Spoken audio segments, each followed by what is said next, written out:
আরে ভাই তাড়াতাড়ি চল, আমার খুব জোর তৃষ্ণা পেয়েছে। ভাই উপরওয়ালা আমার কথা শুনেছে।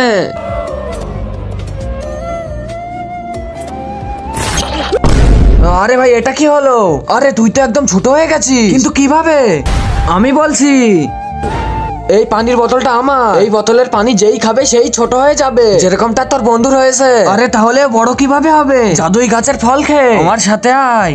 চল ভাই। এই দেখ, এই হচ্ছে সেই জাদুর গাছ, যে গাছের ফল খেয়ে শরীরের যে কোনো রোগ এক চুটকিতে ভালো হয়ে যাবে। হে জাদুর গাছ, তুমি এমন একটা ফল দাও যে ফলটি খেয়ে আগের মতো বড় হয়ে যেতে পারে। নাও ফলটা তুমি এবার খেয়ে নাও, তাহলে তুমি আগের মতো বড় হয়ে যেতে পারবে। ধন্যবাদ ভাই তোমাকে, তোমার জন্য আমি আগের অবস্থায় ফিরে এসেছি। আরে ঠিক আছে, কোনো ব্যাপার না, চল ভাই।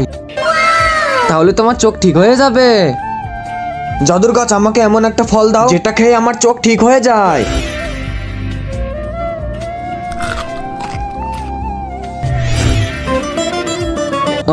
আমার চোখ ঠিক হয়ে গেছে। ইয়াহু, হা ডুম ডুম ডুম ডুম ডুম।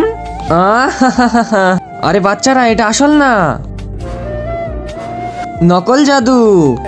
আচ্ছা ঠিক আছে, তবে তুই দেখা আসল জাদু। ঠিক আছে দেখাচ্ছি।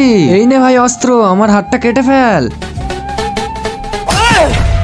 বাচ্চারা দেখো, তোমাদের সামনে হাতটা জোড়া লাগিয়ে দেখাবো। যা ভাই ফল নিয়ে আয়। আরে ভাই ওখানে কোনো ফল পাইনি কেন রে? চল দেখে আসি। সেটি দেখার আগে তুমি কি এক বস্তা টাকাকে ভালোবাসো নাকি তোমার মা বাবাকে? যদি মা বাবা হয়ে থাকে তাহলে ভিডিওটিতে লাইক দিয়ে চ্যানেলটি সাবস্ক্রাইব করে দাও। আর যদি লাইক সাবস্ক্রাইব না করো তাহলে আমি বুঝবো তুমি তোমার মা বাবাকে ভালোবাসো না। আর এক নাকি দুই সেটি কমেন্টে বলে যাও। হ্যাঁ, আরে এই গাছটা তো কেটে ফেলেছে। আমি কেটেছি, কিন্তু কেন?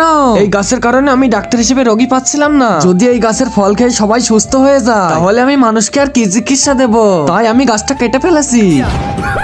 আরে শালা, সবাইকে হসপিটালে নিয়ে যাও। আর তোমার হাত কাটা না, তুমি চলো।